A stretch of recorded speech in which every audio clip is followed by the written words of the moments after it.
Anak-anak kecil seringkali melihat bahwa kita adalah apa? Adalah bapaknya. Beberapa peraturan orang tua mereka, ini kalau ini anak saya. Jadi kalau anak saya katakan jangan ngelakuin ini ya, nggak boleh gini ya, dia nggak ada tanya, dia tidak mengerti, saudara. Tapi saudara, iman seperti itulah yang kita perlukan. Iman yang kadang-kadang menurut akal kita nggak masuk akal gitu. Tapi apa? Iman seperti itu yang dituntut pada zaman akhir ini. Karena ada begitu banyak orang yang mengatakan terlalu kuno, itu zaman dulu. Apa yang dilakukan sekarang? Kamu kayak orang bodoh, kamu yang melakukan seperti ini, itu kuno, kamu nggak bisa. Tapi iman seperti itu yang diperlukan, saudara. Dikatakan, tetapi setelah anak ini sudah menjadi besar, dia akan berterima kasih pada orang tuanya karena peraturan itu.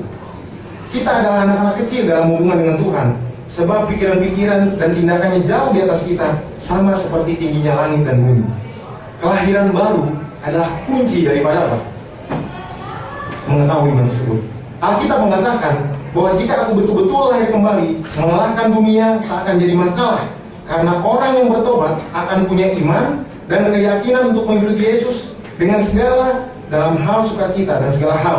Menolak untuk mengikuti dia, karena aku tidak tahu alasannya, menunjukkan kurangnya iman pada juru selamatku.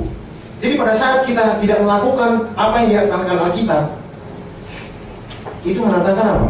Bahwa kita kurang iman, saudara. Iman itu apa? Tadi dikatakan apa? Yang satu kaya karena iman, yang satu miskin karena iman, yang satu mati karena iman, yang satu hidup selamanya karena iman. Iman itu bukan kadang-kadang ketika kita lihat, oh ini orang kaya, oh dia karena imannya lebih tinggi daripada saya. Oh ini lebih sehat ini, oh karena imannya lebih tinggi. Bukan, saudara. Kalau kita lihat apa yang Tuhan perintahkan, itu yang dilakukan. Sama seperti anak kecil. Orang-orang yang belum menyerahkan hidup mereka kepada Yesus tidak akan pernah mengerti gaya hidup umat Tuhan, dan kita tidak usah berharap mereka akan mengerti. Orang-orang yang dengan sukacita mengikuti perintah Tuhan akan masuk ke dalam kerajaannya, dalam Wahyu 22 ayat 14. Tetapi orang-orang yang mengikuti peraturan-peraturan buatan manusia akan melenceng dan bisa terusir dari kerajaan Tuhan. Kalau kita lihat di sini mengenai apa? Tadi mengasihi Allah. Kalau kita tidak mengasihi Allah, kita apa? Berdosa. Saya mungkin sedikit akan sharing mengenai apa dosa terbesar. Apakah itu berzina? Apakah itu membunuh? Apakah itu mencuri? Dosa terbesar bukanlah membunuh, berzina, ataupun mencuri. Dosa adalah apa? Pelanggaran hukum Allah. Dan dosa yang terbesar adalah pada saat kita melanggar hukum yang apa? Terbesar. Apa hukum yang terbesar? Dikatakan dalam Markus 12 ayat 28 sampai 30. Mungkin boleh ditayangkan Markus 12 ayat 28 dan 30. Di sini akan membaca. Lalu seorang ahli Taurat yang mendengar Yesus dan orang-orang Saduki bersoal jawab dan tahu bahwa Yesus memberi jawab yang tepat kepada orang-orang itu, datang kepadanya dan bertanya, hukum manakah yang paling utama? Tapi kalau bahasa Inggrisnya, the greatest commandment.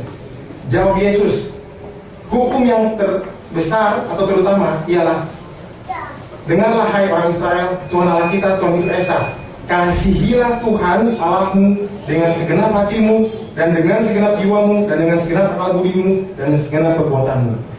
Jadi dosa yang terbesar adalah pada saat kita tidak mengasihi Allah. Mengasihi Allah. Karena apa? Pada saat kita tidak mengasihi Allah, buah melakukan pelanggaran hukum-hukum tersebut akan apa? Timbul.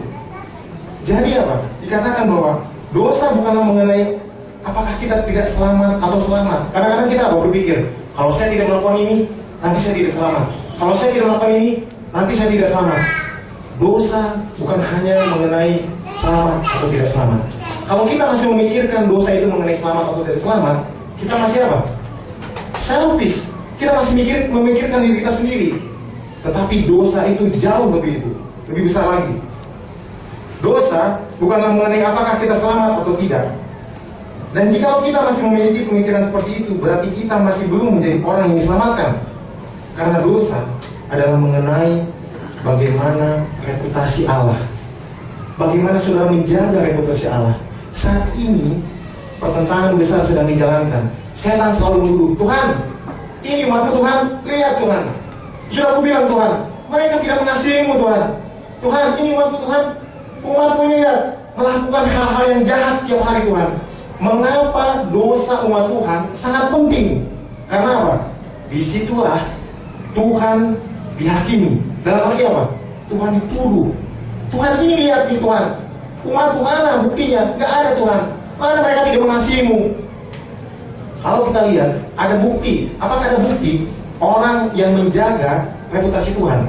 Kita baca di dalam Keluaran 32 ayat 32. Di sini kalau kita lihat ada satu cerita bagaimana Tuhan sangat marah terhadap siapa? Bangsa Israel. Pada saat bangsa Israel itu melakukan hal yang tidak benar di mata Tuhan, Tuhan ingin apa? Membinasakan mereka. Pada saat Tuhan membinasakan mereka, lalu Musa berkata, Tuhan, jangan kau binasakan mereka Tuhan. Apa yang akan orang kafir katakan mengenai Engkau ya Tuhan? Mereka berkata, lihat, bangsa Israel dibawa oleh Tuhan mereka untuk dibinasakan. Lalu Musa berkata, tetapi sekarang kiranya Engkau mengampuni dosa mereka, dan jika tidak, hapuskanlah kiranya namaku dari dalam kitab yang telah kau tulis. Dia, Musa, lebih mementingkan apa? Reputasi Tuhan. Musa mementingkan reputasi Allah. Apakah kita memikirkan reputasi Allah? Apakah kita hanya memikirkan, nanti saya tidak selamat? Dosa lebih dari itu, saudara. Karena itu mengenai apa? Mengenai reputasi Allah. Dan saat ini kita melihat bagaimana Tuhan bekerja di dalam kehidupan kita. Saat ini saya ingin mengundang saudara Febri untuk boleh menyanyikan sebuah lagu.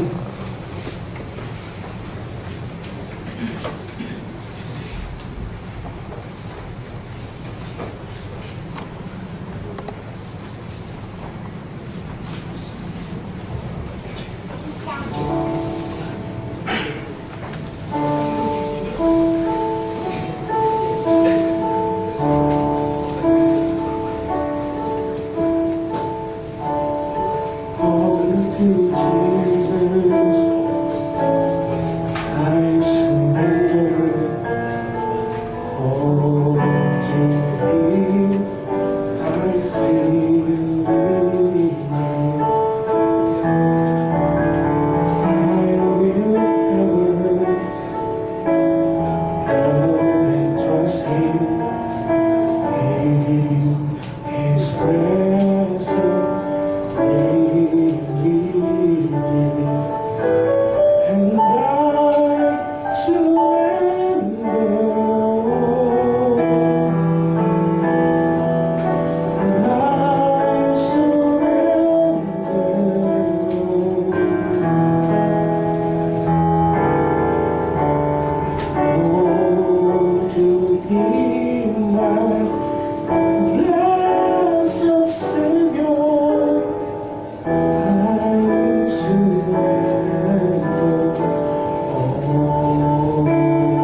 kita tidak berpikir gereja memerlukan apa?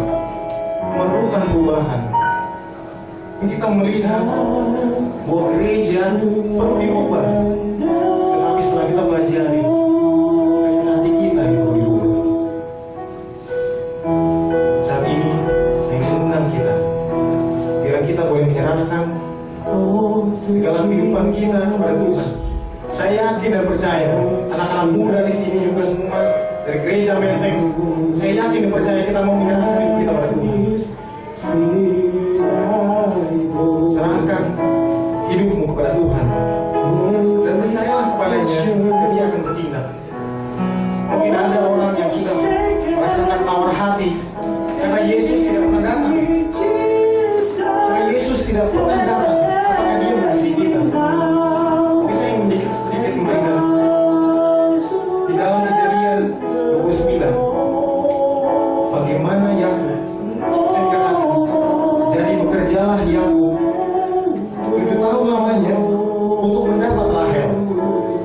Tetapi yang 7 tahun itu dianggapnya seperti beberapa hari saja karena cintanya kepada Rahel. Jadi saudara, saat ini Yesus sedang menunggu. Yesus sedang menunggu di pintu hati kita. Dia ingin mengetuk dan Dia ingin masuk. Oleh sebab itu, mari kita buat komitmen dalam kehidupan kita. Biarlah Tuhan yang berkasa dalam hati kita. Saya undang semua untuk berdiri.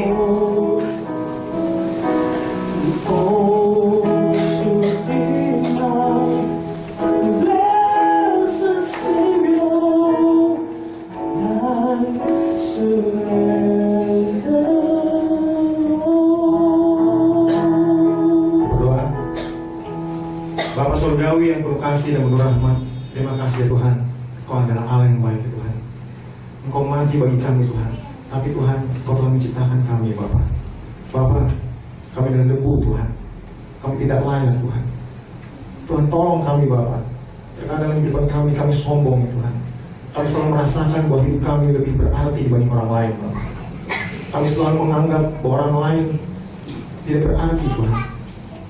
Kami selalu Tuhan menyakiti hati-Mu Bapa. Kami selalu Tuhan menghitung semua apa yang kami lakukan Tuhan untuk menjadi kredit kami Bapa. Bapa, saat ini Tuhan kami datang pada-Mu. Rubah hati kami Bapa. Ajari kami Tuhan, agar kami boleh berkomitmen untuk segala dalam kehidupan kami melakukan kehendak-Mu Tuhan. Tuhan, kami tahu bahwa Engkau sangat ingin datang melebihi keinginan kami untuk Engkau datang Bapa. Kami tahu Tuhan, Engkau sudah bosan menunggu ya Tuhan.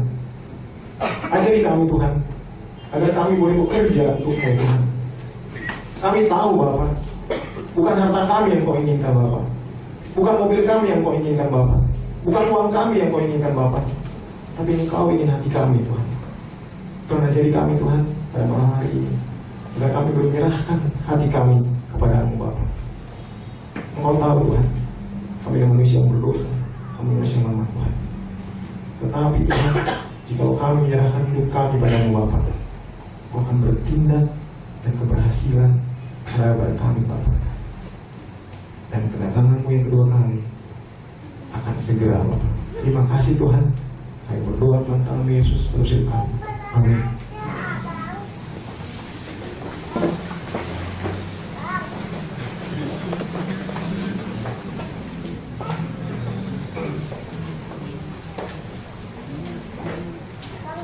Kita merasa terberkati atas firman yang barusan kita dengarkan. Demikianlah cara perbaktian kita ini. Tuhan memberkati.